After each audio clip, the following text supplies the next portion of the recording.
এই টেপি, হ্যাঁ কি হয়েছে মা? তোর ব্যাগ থেকে আমি এই গোলাপ আর এই চকলেটটা পেলাম, এগুলো তোকে কে দিয়েছে?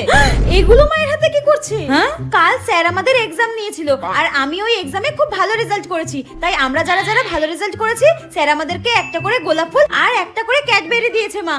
হ্যাঁ, তুই ভালো রেজাল্ট করেছিস বলে স্যার তোকে এই গোলাপ আর এই চকলেটটা দিয়েছে? হ্যাঁ, বাহ। ওই দেখ, বলতে না বলতে তোর স্যার ফোন করেছে। দাঁড়া দাঁড়া, ধরি ধরি।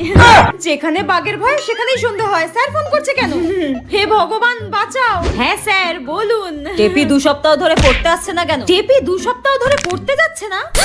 কিন্তু স্যার, কালকে তো আমার মেয়ে টেপি আপনার কাছে পড়তে গিয়েছিল। আপনি সরস্বতী পুজোর দিনও এক্সট্রা ক্লাস নিয়েছেন, পড়িয়েছেন। আমার মেয়ে ভালো রেজাল্ট করেছে বলে আপনি ওকে গোলাপ ফুল চকলেট দিয়েছেন, তাই না? কালকে তো আমি কাউকে পড়াইনি। ঠিক আছে, আপনি রাখুন, আমার মেয়েকে আমি দেখছি। টেপি তুই আজকে শেষ আমার হাতে, তোকে আজকে আমি